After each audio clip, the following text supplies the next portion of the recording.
청춘 하면 어떤 모습이 떠오르시나요? 설렘, 그리움, 아픔, 열정, 반항, 혁명 같은 것도 떠오르는데요. 여기 청춘 3부작이라 불리며 이 시대의 청춘의 자화상이라는 소설이 있습니다. 작가의 경험이 오롯이 녹아있는 소설에는 파산, 고시원, 콜센터 등 아르바이트가 등장합니다. 소설가 김희경이 그리는 청춘의 자화상입니다.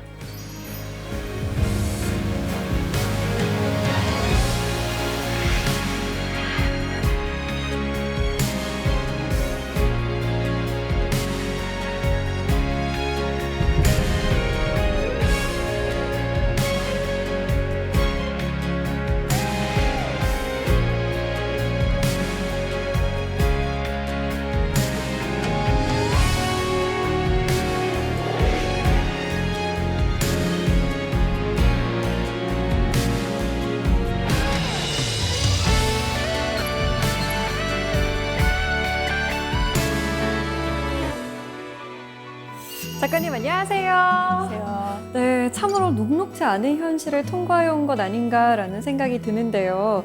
소설을 쓴다는 것이 그 힘든 시간을 버티게 해준 원동력이 되었나요? 예, 저의 경우에는 확실히 그랬습니다. 오늘 어떻게 경험이 소설이 되었는지 또 제가 경험하고 목격한 청춘이 어떤 것이었는지 말씀드리겠습니다. 네, 그러면 김희경 작가의 청춘과 오늘 만나보시죠. 오늘 강연 잘 부탁드립니다. 감사합니다.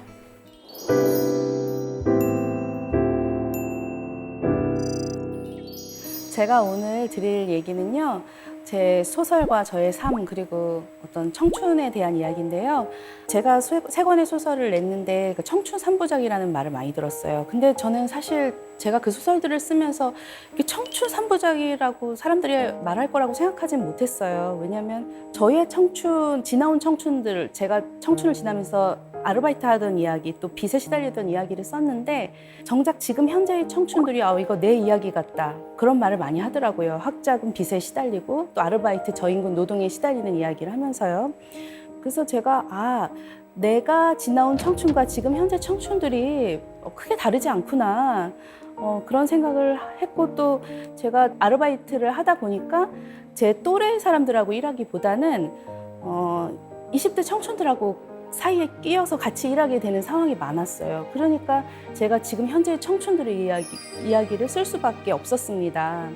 그래서 오늘은 저의 소설과 또 청춘에 대한 이야기를 하려고 합니다.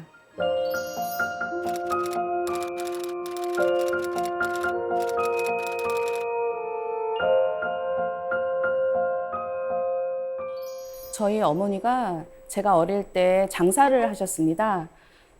굉장히 규모가 점점 커졌어요.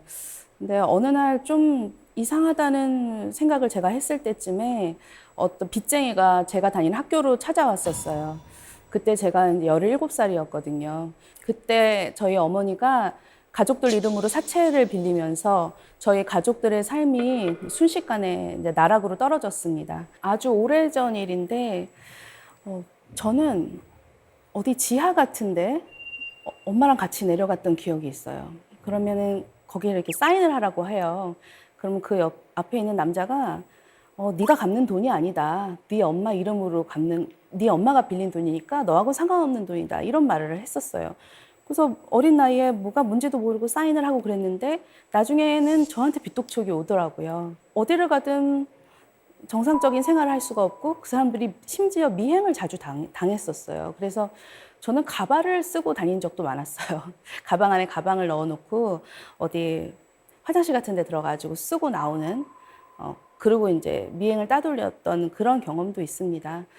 그런 시간을 겪어서 제가 당연히 어머니하고 갈등이 굉장히 깊었고 한동안에 이렇게 좀 연락도 안 하고 거리를 두고 지냈었고 또 저희 가족이 좀 뿔뿔이 흩어져서 산 적도 있었어요. 저는 늘 그냥 고시원에서 여기서 조금 살다가 또 빚쟁이가 오면은 밤에 짐을 싸서 도망가고 그런 일들의 연속이었던 것 같아요.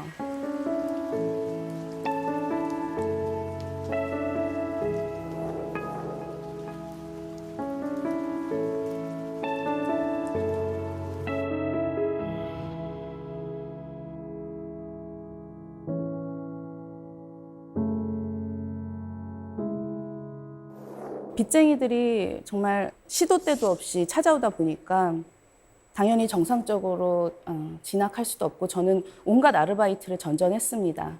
카페 점원부터 해서 고시원 총무, 뭐 위장 손님 아르바이트, 뭐 역할 대행 아르바이트 굉장히 많이 했어요. 지금 기억에 남는 아르바이트는 제가 인간 CCTV 아르바이트라는 걸 했었어요. 그 당시엔 CCTV가 많지가 않아서 의자 위에 올라가서 이제 좀도둑을 잡아야 했어요, 제가. 목에 호루라기를 걸고 좀도둑이 보이면 세게 불어야 되는데 그게 안 나오는 거예요. 왜냐하면 좀도둑이 어린아이일 때도 있었거든요.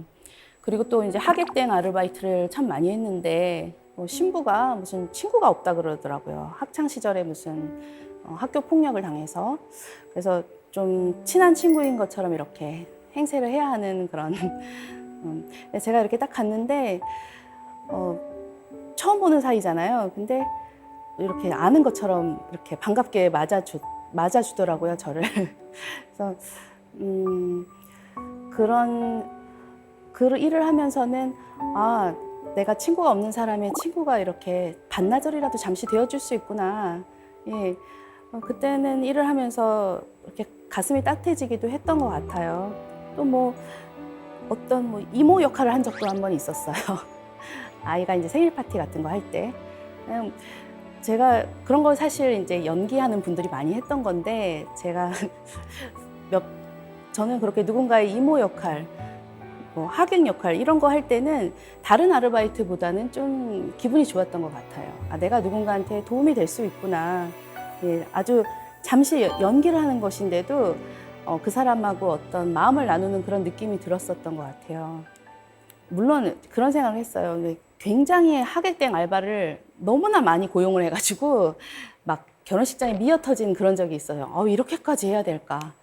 뭐 이렇게 몇 명만 해서 하는 게 아니라 야, 이 사람들을 고용하는데 돈이 도대체 얼마가 들었을까? 그랬던 적이 있어요. 너무 이거는 허세가 아닐까? 그래서 그날은 그 결혼식 자체가 저한테는 굉장히 하나의 거대한 연극 같다는 그런 느낌이 들었어요. 좀 허무하다. 제가 정작 제 친구들의 결혼식은 몇 번 못 가봤는데 일면식도 없는 사람의 결혼식에 가서 이제 친구 역할을 많이 했던 그런 기억이 납니다. 근데 그렇게 고된 아르바이트를 마치고 집에 가면은 이렇게 문신을 한 덩치들이 제 방에 누워 있었어요. 빚 추심도 지금 사람들은 좀 상상하기 힘들 정도로 굉장히 심했던 것 같아요. 뭐 새벽에 문 두드리는 거는 기본인데 문을 정말 그 동네가 다 떠나가듯이 이렇게 두드리거든요. 그러면은 경찰을 불러도 뭐 그냥 개인의 일이다 이런 식으로 별로 해결을 해주지 않았던 저는 기억이 납니다. 제가 학교 다닐 때 저희 학교에 저를 찾아온 적이 있었는데 제가 중앙도서관으로 들어가니까 쫓아 들어오지 않는 거예요. 물론 이 출입증이 없어서 그랬던 것 같기도 한데 그 사람들이 도서관이라는 장소에 들어와서 이렇게 시끄럽게 하기는 좀 그래서 그랬던 것 같아요. 그래서 그 안에 들어가서 한 서너 시간 책 보면서 견디다가 그러면 좀 가는 것 같았어요. 그러면 나와서 다시 제 생활을 하고 그래서 제가 도서관하고 가까워지는데 빚쟁이들이 어떤 역할을 했던 것 같아요. 제가 어느 날인가부터는 도서관에 가서 폐관 시간까지 거기서 책을 보다가 집에 가게 됐어요. 처음에는 이제 뭐 도서관에서 드러 누워서 그냥 엎드려서 이렇게 잠을 자다가 이제 나중에는 책을 조금씩 꺼내서 보게 되고 그러면서 제가 이제 책에 빠져들게 됐습니다. 그러면서 소설에 빠져들었죠. 그리고 저는 방송통신대학교에 진학해서 학업을 이어갑니다.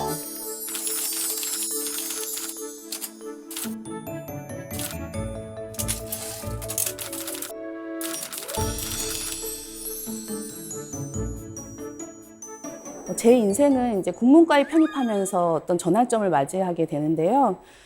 국문과에 원서를 넣은 이유는 그냥 소설을 좋아하기 때문이었어요. 제가 그 당시 뭐 소설가가 되겠다는 생각은 한 번도 해보지 않았거든요. 근데 대학에 편입을 했더니 이제 같이 수업을 듣는 친구들보다 제가 좀 나이가 많으니까 제가 좀 겉돌게 되더라고요. 그래서 도서관에 그때도 많이 가고 친구들하고 어울리기보다는 그러다가 학교 신문을 이렇게 딱 펼쳤는데 여기 학교 신문 문학상 공고가 딱 나 있었어요. 근데 당선작 50만 원, 가작 30만 원. 그래서 이거를 타야겠다 하는 생각에 제가 일주일 동안 단편 소설 한 서너 개를 빠르게 써가지고 제출을 했어요. 그 당시에는 소설도 공강 시간에 PC실에 가가지고 플로피 디스크 넣고 이렇게 쓰다가 딱 저장해 놓고 또 수업 듣고 그 다음에 또 공강 시간에 와서 쓰고 그런 식으로 해서 서너 개를 완성을 했어요. 근데 이제 제가 가작으로 당선이 된 거예요. 그래서 교수님이 저를 불러서 너 소설 써보는 게 어떻겠느냐 그러시더라고요. 근데 아니 내가 지금 빚에 시달리는 마당에 무슨 소설이냐 말도 안 된다고 저는 생각을 했었어요. 근데 그때 그 소설 쓰는 쾌감을 제가 그때 이제 알아버린 거예요. 그래서 그 어떤 제 안에 끌어오르는 어떤 이야기를 한 편의 소설로 완성했을 때 그 성취감을 그 이후로 잊을 수가 없었습니다. 학교를 이제 힘들게 졸업을 하고서 제가 취업을 했었어요. 근데 거기에도 역시 그 문신을 한 사람이 찾아왔어요. 그 사람들은 꼭 이렇게 좀 비치는 옷을 입어요. 문신이 하얀색 티셔츠 같은 걸 입고 오거든요. 그래서 거기 그만두고 또 빨리 다른 데를 구했어요. 거기도 알고 찾아오더라고요. 그래서 제가 어떻게 아는 걸까? 지금도 잘 모르겠어요. 어떻게 그렇게 아는지 미행을 한 것 같기도 하고. 근데 그때 제가 결심을 했어요. 이렇게 정규직을 구해서 월급을 뜯길 바에는 내가 그냥 아르바이트를 하면서 살아야겠다. 아르바이트는 빨리빨리 하다가 또 그만두고 이런 게 좀 쉽잖아요. 그렇게 이제 결심을 하고 아르바이트를 구해서 계속 생활을 했고, 저는 당시에는 이제 집에서 나와서 온갖 고시원을 또 전전하면서 살았습니다. 굉장히 사실 외롭고 또 무서웠어요. 나이도 어렸고. 근데 그 당시 제가 학교를 졸업하고 계속 또 소설을 쓰고 있었어요. 안 쓰려고 했는데 자꾸 쓰는 거예요. 저도 모르게. 그래서 또 글을 혼자 쓴다는 것도 또 좀 외롭다고 해야 될까요? 그래서 인터넷 검색을 해가지고 소설 모임, 글쓰기 모임을 제가 검색을 했더니 그때 이제 소설아 놀자라는 그 모임을 발견을 했습니다. 소설아 공부하자 였다면 제가 절대로 안 갔을 거예요. 근데 왜냐하면은 소설은 저한테 유일한 오락이었어요. 제가 굉장히 힘든 아르바이트하고 고시원에 가면은 그 소설을 쓴다는 생각에 너무 흥분이 되고 가슴이 벅차오르고 또 소설을 한 편 이렇게 쓰고 자면은 그렇게 또 피로가 풀리는 그런 느낌이 들었습니다. 저는 이제 글쓰기 모임에서 문우들을 만났지만 또 지금의 저희 남편을 만났어요. 그 당시에 저희 남편은 공장에 다니고 있었습니다. 그래서 그 사람도 일을 하면서 한 달에 한 번 이제 서울에 글쓰기 모임 때문에 올라온다고 하더라고요. 그 한 달에 한 번을 위해서 견딘다고 하더라고요. 아마 저를 만나기 위해서 한 달에 한 번 올라오는 것 같았어요. 그래서 제가 정말 첨벙 사랑에 빠져버린 거예요. 소설에 빠지듯이 사랑에 빠져서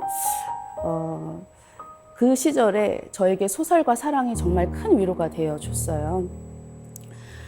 같이 이제 한 곳을 바라보면서 굉장히 열심히 글을 썼어요. 저희가 이제 방에서 이렇게 기역자로 앉아가지고 이렇게 키보드를 이렇게 두드리면은 제가 좀 키보드 좀 조용히 치라고 막 이러면 저희 남편이 연장 탓하지 맙시다 막 이랬어요. 그러면서 신춘문예, 뭐 공모전 온갖 데 계속 넣었는데 그냥 줄기차게 계속 떨어지는 거예요. 그러다가 2011년에 저희 남편이 저보다 먼저 이제 등단을 하게 됩니다. 그때 기분이 굉장히 묘했어요. 왜냐하면 저도 같이 최종심에 올랐거든요. 제가 떨어지고 남편이 이제 된 거예요. 기분이 너무 좋기도 하고 되게 분하기도 하고. 근데 이제 저희 남편이 그 상금을 저한테 전부 다 줬어요. 그래서 다시 기분이 좋아지고. 그때 이제 나도 이제 빨리 등단을 해야겠다. 제가 이렇게 생각을 했어요. 근데 이제 또 뭐를 쓰지? 그럴 때 어떤 이야기가 너무나 자연스럽게 막 흘러나오는 거예요. 빚과 아르바이트에 시달리는 여자 이야기. 남자친구와 같이 살면서도 빚 때문에 혼인신고를 하지 못하는 여자 이야기. 파산 면책을 받았는데도 누락된 채권 때문에 계속 빚독촉을 당하는 여자 이야기. 바로 저의 이야기였습니다. 저는 그 소설을 쓰면서 되게 많이 울었어요. 근데 그 소설을 완성해서 신춘문예에 응모를 했습니다. 2013년 12월 23일이었어요. 이제 크리스마스를 앞두고 있었고 저는 콜센터에서 일을 하고 있었습니다. 크리스마스 특수 때는 정말 전화가 계속 정말 비처럼 막 쏟아집니다. 옆에 사람들의 목소리 때문에 그 고객의 목소리가 들리지 않을 정도예요. 그러니까 굉장히 욕을 많이 먹어요. 그날 저는 진상 고객들한테 너무 욕을 많이 먹었는데 이렇게 말을 하더라고요. 평생 콜센터에서 일해라 이러고 끊는 사람이 있었어요. 그리고 바로 그 전주에 제가 어떤 블랙 컨슈머한테 너무 심하게 시달렸었어요. 무슨 사소한 꼬투리를 잡아가지고 저를 해고하라고 저희 상사한테 그 사람이 요구를 했었어요. 그 사람이 또 전화를 해서 진짜 그 김의경이라는 상담사를 해고했느냐 확인을 하더라는 거예요. 그래서 그 상사가 저한테 오더니 해고했다고 말했으니까 지금부터 김의경이라는 이름은 절대 쓰면 안 됩니다. 그러시더라고요. 그래서 나 그럼 무슨 이름을 쓰지? 그래서 그 이후로 계속 상담사 김순경입니다. 이렇게 전화를 받았어요. 다른 이름으로. 그러면서 너무 비참한 거예요. 내가 이런 상황에서도 일을 그만둘 수가 없다는 게 너무 비참했는데 그때 핸드폰 액정 화면에 낯선 번호가 이렇게 떠오르는 거예요. 왠지 뭔가 안 받을 수도 있잖아요. 근데 왠지 당선 통보일지도 모른다는 생각이 들어서 제가 건물 밖으로 이렇게 몸을 숨기고 나가야 돼요. 나가는 게 들키면은 못 나가거든요. 이렇게 몸을 숨기고 나가가지고 받았더니 누구 김의경 씨죠? 그래서 저는 무슨 신문의 기자입니다. 그때 막 네, 당선되셨습니다. 그러더라고요. 그래서 빨리 안 들어가면 또 혼나거든요. 그래서 막 눈물이 막 날락말락 하는데 계단으로 막 올라가가지고 또 이렇게 숙여가지고 그 센터 안에 화장실로 들어갔어요. 화장실 안에 있는 거가 화장실에 있으면 어쨌든 건물 밖으로 나간 건 아니니까 좀 덜 혼나거든요. 그래서 거기 지금 당장 나가 전화를 받으면 제가 전화를 정상적으로 못 받을 것 같았어요. 눈물이 나서. 그래서 그 변기 뚜껑 내리고 한 몇 분, 기껏해야 2, 3분 정도 계속 물을 내리면서 제가 울면 소리가 들릴 테니까 그러면서 좀 감정을 이렇게 추스르고 나가서 또 전화를 받았는데 계속 또 다른 진상들이 계속 전화를 거는데 당선 후보를 듣고 나서 받는 전화는 그렇게 기분이 나쁘지 않고 그냥 제가 되게 친절하게 네.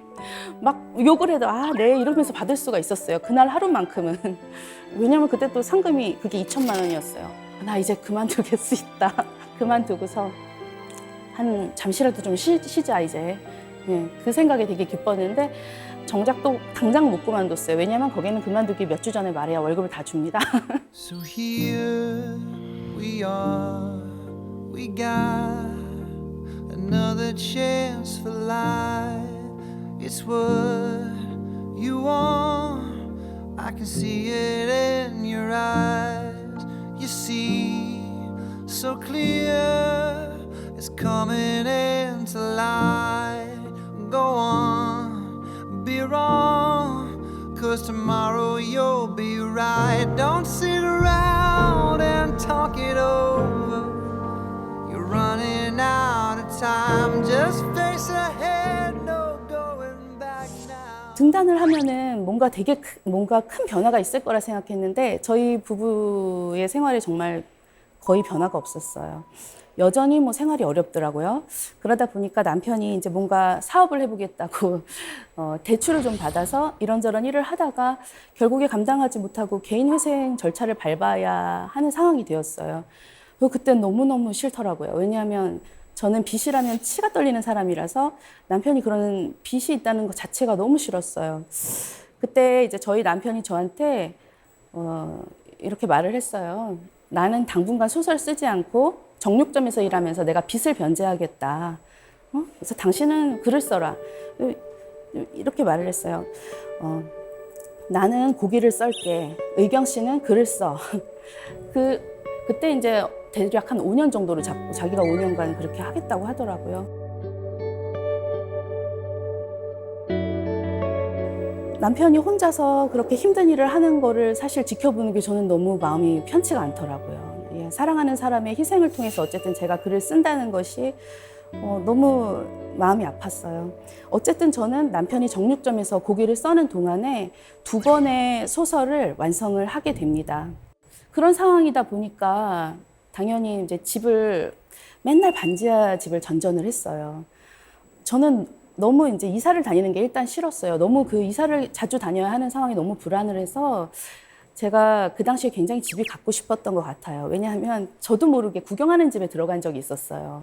집을 살 돈도 없으면서 거기 들어가서 이렇게 구경을 했어요. 그랬더니 언제 입주하시냐 막 이런 거 물어보더라고요. 그래서 제가 마치 집을 정말 살 것처럼 이렇게 그랬던 경험이 있고 또 스웨덴에서 건너온 아주 세계적인 가구 브랜드 매장에 제가 정말 자주 갔습니다. 소파에 앉아보고 침대에 누워보고 책상에 앉아보고 막 심지어 냄새까지 맡아보면서 계속 이런 공간에서 내가 남편이랑 살면 얼마나 행복할까 이런 꿈을 꾸게 되더라고요. 근데 거기에 가면은 저에 대한 꿈을 넘어서 이제 다른 사람들도 관찰을 하게 되는데 그 쇼룸에서 만났던 사람들이 실제로 제 소설에 막 등장하게 되는데요.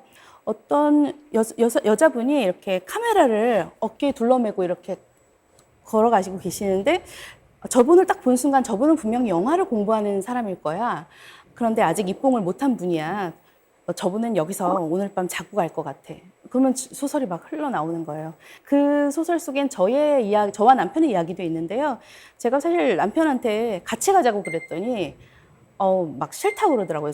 나랑 같이 가서 거기 옷장 속에 숨어 있다가 우리 하룻밤만 자고 오자고 제가 그랬어요. 남편이 안 된대요. 그래서 왜 안 되냐고 그랬더니 가택 침입죄라는 거예요. 그래서 거긴 집이 아니잖아. 제가 그랬더니 남편이 영업방해죄야 이러더라고요. 아니 밤에 영업 안 하잖아.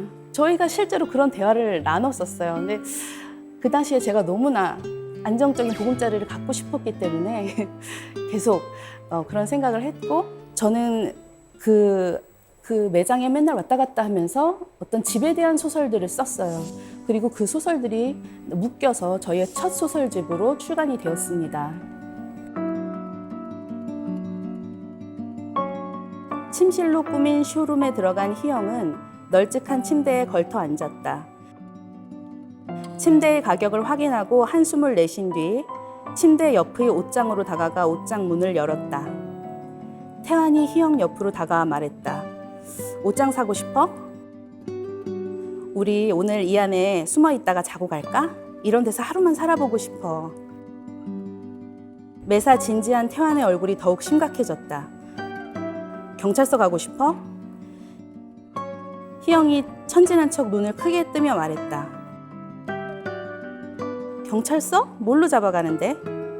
영업방해죄? 희영이 여유롭게 웃으며 말했다. 밤에는 영업 안 하잖아. 태아는 볼돌이 생각하다가 말했다. 가택침입죄? 희영이 뒤를 길게 끌며 말했다. 여긴 집이 아니잖아. 그래도 안 돼. 희영은 장난으로 한 말인데 태화는 표정이 심각했다.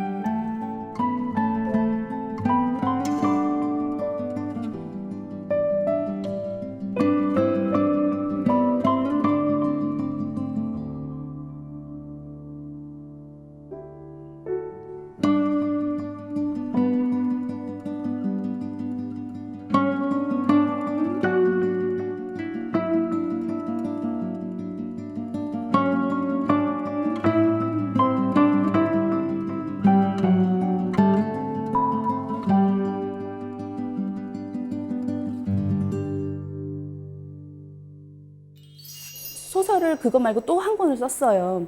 제가 이제 콜센터 다닐 때 아이디어를 얻은 소설이었어요. 콜센터 이제 잠깐 이제 밥 먹을 때 나오잖아요. 그러면은 그 하나의 건물 안에서 소리가 막 이렇게 들려요. 뭐 웅성웅성 하듯이 그 전화하는 소리가 막 크게 들려요. 아, 이게 감정 노동하는 소리구나. 저는 그렇게 생각을 했었어요. 근데 그 감정 노동이 가장 많이 또 분출되는 장소가 바로 콜센터 옥상이에요. 거기 가면요, 모든 사람들이 다 담배를 피우고 있어요. 정말 민원이 들어올 정도로 굉장히 많이 피워요. 그거는 그렇게 하지 않으면 도저히 스트레스를 풀 수가 없는 그런 상황입니다. 실제로 감정 노동을 해보면. 근데 그곳에 다니면서 사실 제가 그때 30대 중반이었는데 대부분이 20대 여성이 많았고요. 뭐 20대의 휴학생, 뭐 재학생도 있고 또 고등학생들도 있었어요. 교복을 입고 와서 전화를 받는 고등학생도 있었습니다. 그래서 저는 사실 저처럼 30대 뭐 여성 별로 없기 때문에 거기서 이렇게 사람들하고 막 말을 하고 지내기가 좀 그랬어요. 밥도 혼자 먹을 때가 많았거든요. 근데 옥상에 가면 이제 가끔 이렇게 인사하고 지내는 친구들은 있었어요. 그때 봤던 캐릭터들이 실제 저의 소설에 많이 들어간 것 같아요. 물론 이제 단편적인 정보들로 제가 이제 조합을 해서 캐릭터를 만드는데 그런 얘기 들었어요. 뭐 아나운서 시험 본다. 이런 말을 하는 친구가 있었는데, 그 시험이 그렇게 어렵다는데 콜센터에서 일하다가 가서 그 면접 보고 그럼 얼마나 힘들까? 정말 합격할 수 있을까? 그런 생각을 했고 또 뭐 그 콜센터 옥상에서 제 운명에 아주 중요한 남자를, 2명의 남자를 만났습니다. 콜센터 상담사, 남자 상담사 2명이서 이런 대화를 하고 있었어요. 너 왜 연애 안 해? 연애에 쏟을 감정이 어딨냐? 진상한테 쏟을 감정이 있고 연애에 쏟을 감정은 없어? 이런 대화를 저한테는 그게 대사로 느껴지는 거예요. 그래서 그때 제가 그 말을 들은 순간 감정 노동에 시달리지만 정작 연애는 할 수 없는 지금 청춘들의 현주소다 이렇게 생각을 하고 그때서부터 아마 그 소설이 싹을 막 피웠을 거예요. 제가 만약에 콜센터에 다니지 않고 그냥 취재를 해서 썼더라면은 이렇게 생생한 대사를 길어 올리지 못했을 거라고 생각하거든요. 그래서 그런 캐릭터들을 제가 메모도 해놓고 집에 가서 계속 그 캐릭터들을 발전을 시킵니다. 이 사람을 어떤 캐릭터로 더 만들까?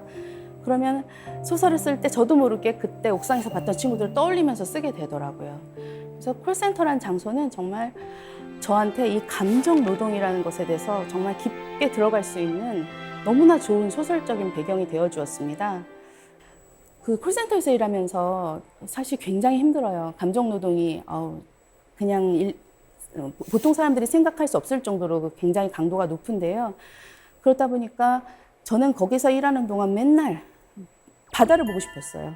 그리고 여기에 있는 청춘들을 다 데려다가 바다에 풀어놓고 싶다는 그런 생각을 했고 콜센터에서 일하면서 제가 만난 그 청춘들의 모습을 어떻게든 제 소설에서 이렇게 보여주고 싶었어요. 그리고 진상 고객한테 맨날 당하고 사는데 가서 복수한다는 건 사실 현실에서 이루어질 수 없는 일이거든요. 정말 그렇게 했다가는 그건 범죄가 되는 거잖아요. 그런데 소설 속에서 찾아가서 복수를 시도를 하고 또 해운대 바다에 가서 그동안 가슴속에 이렇게 뭉쳐있던 감정들을 막 풀어놓습니다.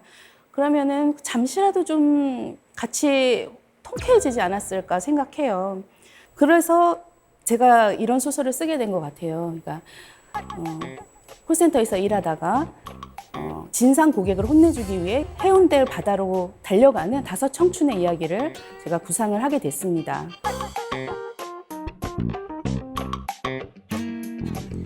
그러고 보니 계획도 제대로 짜지 않고 왔다. 말 그대로 당한 만큼 내키는 대로 갚아준다면 범죄자가 될 것이다. 콜센터에 전화를 걸어온 고객을 찾아가 행패를 부린 청년들에 대한 이야기가 9시 뉴스에 나올지도 모를 일이었다.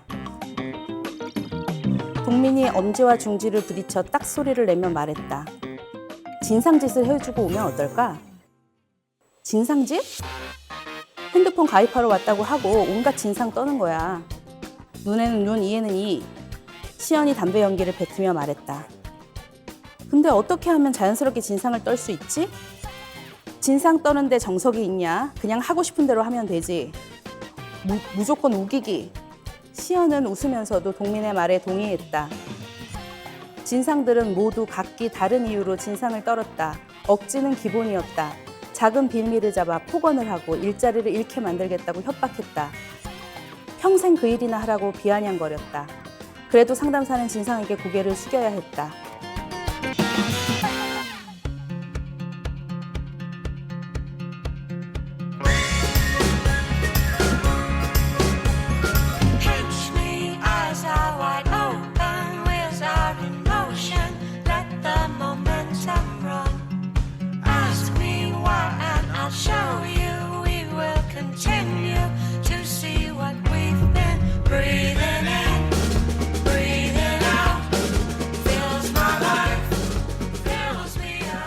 소설로 제가 문학상을 타면서 결국에는 전셋집을 얻어서 더 이상은 막 월세를 내거나 이렇게 전전하지 않아도 되는 조금은 안정적인 자리로 들어섰습니다. 그때 이제 상을 타서 전셋집을 마련하고서 제가 6개월 정도 남편한테 조금 조금 돈이 있으니까 한번 글을 써보라고 했었어요. 그래서 그때 남편이 6개월 동안 장편 소설을 하나 완성했어요.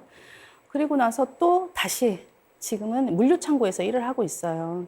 정말 노동을 딱 끝내고 우아하게 어디 쇼룸에 앉아서 그런 장소에 앉아서 글을 쓴다는 것은 사실 현실에서는 불가능한 일이라는 생각이 들었어요. 정말 한정된 시간 안에 누군가는 열심히 일을 해야만 다른 한쪽이 쓸 수 있더라고요. 근데 저는 그렇게라도 서로 번갈아 가면서 쓸 수 있는 것은 정말 다행이라는 생각이 들고, 그렇게라도 해서 멈추지 않고 계속 쓸 수 있다면 이건 해볼 만하다는 생각이 들었어요. 그래서 제가 최근에 이제 남편이 또 한동안은 글을 못 써서 물어봤어요. 이제 글 안 쓸 거야? 근데 남편이 이러는 거예요. 아니, 내 머릿속에 소설이 28개가 있어. 그러는 거예요. 그래서 저는 너무 행복하더라고요. 내가 앞으로 28권의 소설을 출간할 사람의 아내라는 것이 저는 너무나 행복했습니다. 언젠가는 남편의 이야기도 세상 밖으로 나올 거라고 생각합니다. 그리고 이제 저희 남편이 최근에 7월에 그 개인회생 변제 계획을 모두 수행해서 면책을 받았습니다. 그때 부부가 축배를 들었죠. 그래서 지금은 어쨌든 둘 다 빚이 없는 상태예요. 그리고 이제 신용카드를 하나 발급을 받았어요, 남편이. 그래서 제가 그 신용카드를 보면서 어쨌든 이거를 한 장을 받았다는 것이 그동안 빚 때문에 너무 고생을 했기 때문에 뭔가 사회에서 이것도 뭔가 카드를 하나 받았다라는 생각이 들더라고요.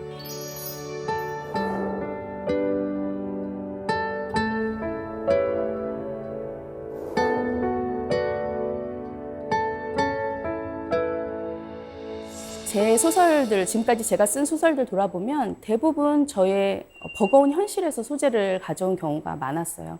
막상 그 시간을 지날 때는 너무 힘드니까 이것이 언젠가는 소설이 될 것이다, 이런 생각을 사실 못 했거든요. 그냥 콜센터 다닐 때도 너무 빨리 막 그만두고 싶었어요. 맨날. 근데 아무리 비루한 현실도 결국에는 제 소설의 소재가 되어주더라고요. 저는 아르바이트 하면서 만난 사람들한테서 굉장히 글감을 많이 얻었고, 또 제 주변 사람들, 특히 이제 가족에게서도 글감을 많이 얻고 있습니다. 이 소설가의 경험이 쓰는 재료가 되는 건 어찌 보면 당연한 일이지만 그래도 이렇게 소설가와 소설이 딱 붙어 있는 느낌은 조금 부담스러울 수도 있을 것 같아요. 어떠세요? 처음에는 좀 부담스러운 부분이 있었어요. 왜냐면 너무 자전적인 소설인데다가 또 그게 평범한 내용이 아니어가지고 누가 이걸 보고 막 정또 빚쟁이가 찾아오면 어떡하나 그런 생각도 했었는데 지금은 뭐 저는 그냥 이게 바로 저의 일이라는 생각이 들어요. 밥 먹는 것처럼 똑같이 제 삶을 들여다보고 그거를 소설로 표현하는 것이 제 일이기 때문에 지금은 전혀 부담 없이 쓰고 있습니다. 이런 질문을 굉장히 많이 받았어요. 왜 그렇게 청춘이라는 테마에 집착하세요? 청춘 소설을 왜 이렇게 많이 쓰세요? 근데 저는 정말 아직도 그렇게 청춘 소설을 너무 쓰고 싶어요. 왜 그럴까? 제가 생각을 해봤는데 저의 청춘이 좀 제 의지로 인해서 흘러갔다기보다는 자의반 타의반 이렇게 흘러간 부분이 있다 보니까 제가 마치 배우처럼 배우는 그 어떤 사람을 연기를 하면서 그 사람의 인생을 함께 사는 것처럼 저도 제 소설 속 인물들하고 제 20대 청춘을 다시 살아보고 싶은 마음이 제 안에 있는 것 같아요. 사실 그러니까 제 소설에 나오는 청춘들의 모습이 그렇게 막 밝기만 하지 않아요. 어두운 부분도 있고 굉장히 힘들고 절망스러운 그런 상황이기도 하고 또 빚에 시달리고 있어요. 그런데 그러면 제 소설에 나오는 청춘의 모습에 주목해주는 이유가 뭘까? 제가 생각을 했는데 그럼에도 불구하고 또 꿈이 있습니다. 그 지점을 향해서 막 달려가고 있고요. 그래서 저는 청춘이란 테마는 영원히 그런 꿈을 향해 달려간다는 점에서 모든 사람들이 좋아하고 관심을 가질 수밖에 없는 그런 테마라고 생각을 합니다. 지금도 저는 소설을 향해서 맨날 달려가고 있어요. 그래서 저는 아직 제가 청춘이라고 생각합니다. 소설이라는 걸 발견한 이후로 너무나 저의 청춘을 너무나 불사르면서 살 수가 있었어요. 그래서 저한테는 그게 소설이었지만 다른 사람들한테는 분명히 무언가가 있을 거라고 생각합니다. 아직 찾지 못했을 뿐이지. 그래서 많은 분들이 자기가 진짜 하고 싶은 일을 찾았으면 좋겠어요. 그게 반드시 사회에서 너무 인정받고 추앙받는 건 아닐 수도 있습니다. 하지만 내가 그것을 하면서 살아있는 느낌이 드는 그런 일을 모든 분들에게 반드시 있는 그것을 찾으셨으면 좋겠어요. 사실 뭐 청춘을 위로하는 말을 한번 해주세요. 그런 말을 되게 많이 들었는데 솔직히 뭐라고 위로해야 될지 솔직히 모르겠더라고요. 왜냐하면 제 인생 너무 힘들었고 나 이렇게 살았다, 이렇게 살아라 이런 말을 하는 건 너무나 말이 안 되는 것 같고 그런 말을 하는 저도 너무 좀 민망하다고 할까요? 다만 저는 그냥 제가 그 어려운 시절에 몰입할 게 있었기 때문에 그 시간이 좀 빠르게 지나갔어요. 그리고 이제는 조금 나아진 상황에서 그 시절을 돌아볼 때 자꾸 눈물이 나는 거예요. 그때 뭐 몇십 년 전에 저를 너무 좀 지금에 와서 막 안쓰럽게 돌아보게 되더라고요. 그래서 저는 저 자신을 사실 동정하고 싶지 않아가지고 그렇게 하지 않으려고 하는데 제가 그때 저에게 그래도 너 그때 참 잘했다. 막 너무 예를 들어서 그런 상황에서 맨날 술 마시고 어디 도망가지 않고 그래도 그 상황에서 네가 좋아하는 걸 찾아서 네가 열심히 했으니까 제가 그때의 저에게 그때의 저를 제가 만날 수 있다면 너 잘했다 이렇게 얘기하고 싶어요.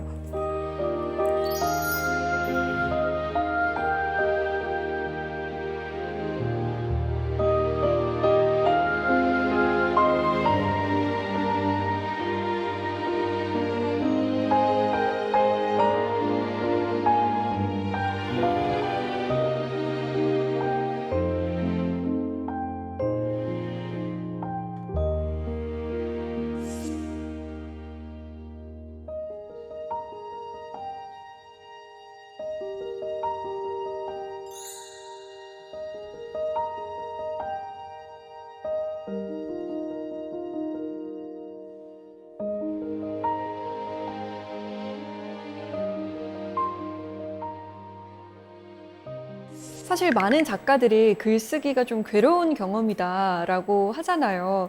근데 힘든 시절에 글쓰기까지 하면 좀 포기하고 싶은 순간은 없었나요?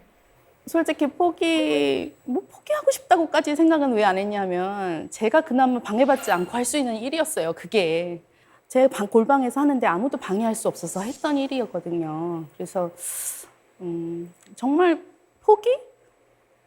한 번도 시작한 이후로는 포기라고까지는 생각해 본 적 없고 다만 너무 일이 힘들 땐 못하니까 너무 억울한 거예요. 나 하고 싶은 거 하고 싶으니까. 근데 그래도 이 소설이라는 거는 또 돈도 많이 들지 않습니다. 남이 버린 중고 컴퓨터 갖다가 썼어요, 소설을.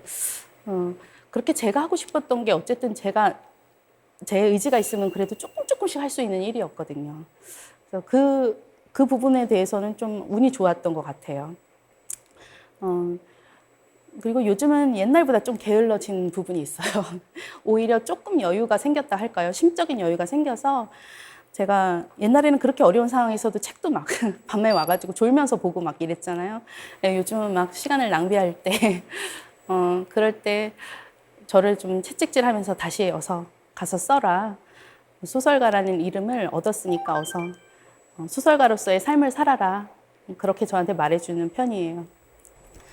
저희 어머니도 이제 저한테 소설의 재료를 던져주는 분인데요. 저는 어머니를 되게 미워했어요. 엄마 때문에 저희 집안이 너무 힘들어졌고 또 제 인생도 너무 힘들어졌다고 생각을 했거든요. 근데 저는 저희 어머니를 통해서 이 사회를 좀 더 깊이 들여다보게 된 것 같아요. 제가 지금 쓰고 있는 소설이 70대 여성에 대한 소설인데요. 70대인데도 불구하고 노후 대비가 전혀 돼 있지 않아서 고된 노동을 하는, 그러니까 아파트 헬스장 안에서 미화원으로 일하는 어떤 여성의 이야기입니다. 이 여성은 일을 하다가 허리골절을 입게 돼요. 그래서 산재로 인정을 받아서 잠시 쉬게 됩니다. 평생 고된 노동을 하다가 이제 다치고서야 쉬게 된 거예요. 근데 저희 어머니가 실제로 아파트 헬스장 미화원으로 일을 하다 허리골절을 입으셨어요. 그때 제가 간병을 하면서 지금 그 소설을 구상을 하게 됐어요. 그러니까 저는 제 어머니한테 이런 일이 없었으면 제가 그런 소설을 썼을 것 같진 않거든요. 그래서 어머니가 저한테 물론 빚도 물려주셨지만 저한테 글감을 던져주시는 그런 존재입니다. 그런 점에서 저는 정말 행복한 사람인 것 같아요. 저는 제 삶에서 너무나 풍부한 소설의 재료를 얻고 있고 지금도 쓸 게 너무 많은 거예요. 저는 소설가이기 때문에 행복할 수 있었다고 생각을 해요. 왜냐하면 저는 쓸 게 없는 소설가처럼 불행한 존재는 없을 거라고 생각하거든요. 저는 현실을 기록하는 사람이 되고 싶습니다. 소설가로서 지금 이곳의 이야기를 하고 싶어요. 100년, 1000년 뒤에 누군가 제 소설을 읽는다면 21세기에 한국 사람들이 이렇게 살았구나. 그렇게 생각한다면 저는 기분이 되게 좋을 것 같아요. 그래서 저는 지금도 늘 제 주변인들과 제 삶을 돋보기로 들여다보고 있습니다. 또 이런 질문을 받은 적이 있어요.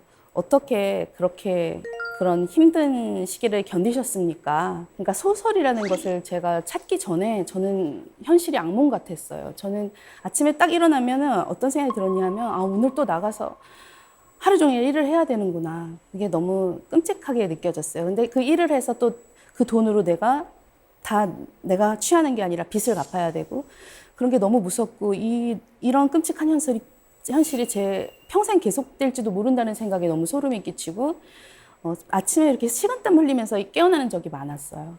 또 가위에 눌린 적도 굉장히 많았거든요. 근데 제가 소설을 내가 쓸 수 있다는 걸 알게 된 이후로 제 인생에 한 줄기 빛이 이렇게 새어 들어오는 그런 느낌을 받았어요. 왜 그랬냐면 이 소설이라는 것이 나한테 어떤 사회적인 이름을 줄 수도 있겠구나 그런 생각을 하게 된 거예요. 그 사회적인 이름이라는 것은 아르바이트를 하면서 빚에 쫓겨서 살 때는 어떤 생각이 들었냐면은 내가 이 세상에 존재하지 않는 사람이라는 그런 생각이 자꾸 들었어요. 뭔가 무슨 주민등록이 있지만 마치 나는 그런 명부에서 없어진 사람이라는 그런 느낌을 자주 받았었거든요. 그래서 콜센터에서 그 진상 고객이 저를 해고하라고 하고 저의 이름을 쓰지 말라고 했을 때 내가 사회로부터 허락받은 아주 최소한의 이름마저 빼앗겼다는 그런 생각이 들어서 너무 절망적이었고 내가 어떤 한 분야에서 경력을 쌓을 수 없다는 게 되게 무서웠어요. 그거는 계속 저임금 노동을 해야 된다는 뜻이잖아요. 근데 제가 글쓰기 모임에 나가서 글 좋다 이런 얘기를 들으면 내가 어쩌면 소설가라는 사회적인 이름을 얻을 수 있겠구나 이런 생각을 하면서 막 굉장히 희망이 부풀어 오르는 거예요. 저는 책을 출간하고서 소설가 김의경, 작가 김의경 이런 말을 듣는 게 지금도 너무나 좋아요. 그래서 제가 엊그제 명함을 만들었는데 김의경 소설가 이렇게 박아 넣었었는데 저는 너무나 행복하더라고요.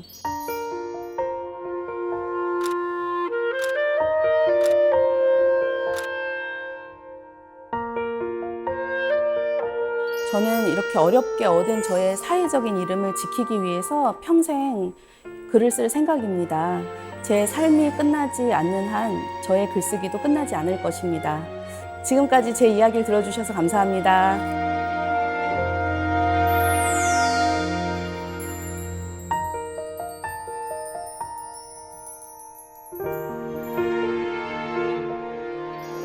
네, 작가님 강연 잘 들었습니다.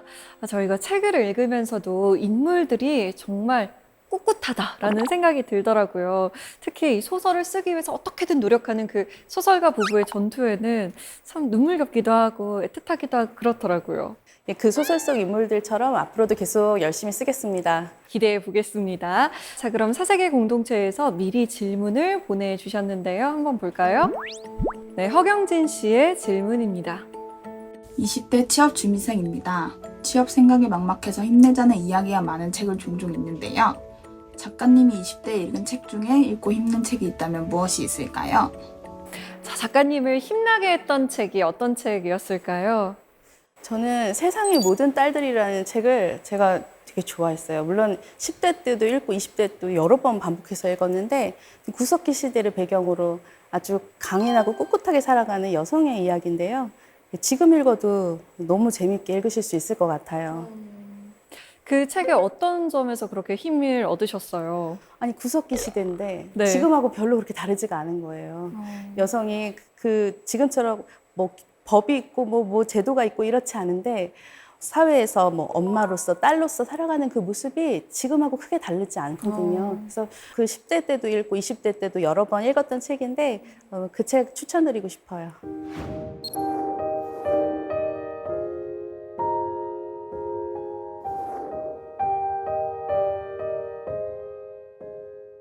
네, 두 번째 질문은 태연이 씨의 질문입니다. 콜센터에서 일하셨다고 들었습니다. 콜센터 직원에게 진상을 부리는 그런 진상 고객에게 한 말씀 해주실 수 있을까요?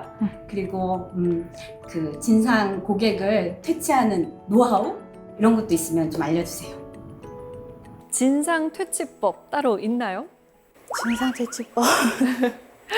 딱히 그냥 저는 정말 지금도 그걸 잘 모르겠어요. 사실 퇴치법이 없어요. 그냥 계속 미안합니다, 죄송합니다. 저는 그 말을 하는 것 말고는 솔직히 모르겠어요. 그 사람들이 너무 자존감이 낮아진 상태에 계신 분들이기 때문에 상담사는 계속 그분이 화가 가라앉을 때까지 계속 사과하는 방법밖에 없었습니다. 다만 제가 너무 아쉬웠던 것은 그분들도 대부분 서비스직에 종사하는 사람, 심지어 콜센터 상담사를 일했던 사람들이 많다고 해요. 그러면은 같은 처지에 있는 사람들끼리 서로 괴롭히고 그런 상황이잖아요. 네. 그게 굉장히 가슴 아팠을 뿐입니다. 거기 다니면서는 하지 못한 말을 하고 싶어요. 어떤 말인가요? 너 그렇게 살지 마. 세상에 네 그 화 다 들어줘야 될 사람이 이 세상에 없어. 거울 보고 너한테나 해라.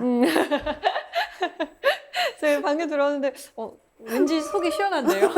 아마 그분은 이 방송을 보신다면 나한테 하는 말인가? 라고 생각이 드실 거라고 생각이 듭니다. 자, 오늘 김희경 작가의 이야기를 쭉 들어봤는데요.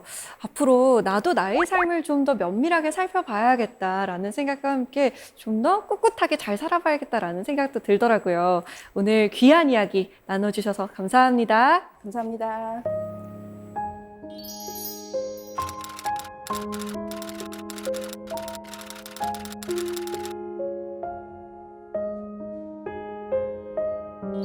자, 이 가을 누구도 아닌 나 자신을 위해서 꽃다발을 한번 선물해보는 건 어떨까요? 가슴 한가득 들국화를 안고 있으면 힘든 시기를 잘 이겨내고 있다는 위로를 받게 될지도 모릅니다. 사색의 공동체 씁니다. 저희는 다음 시간에 찾아오겠습니다.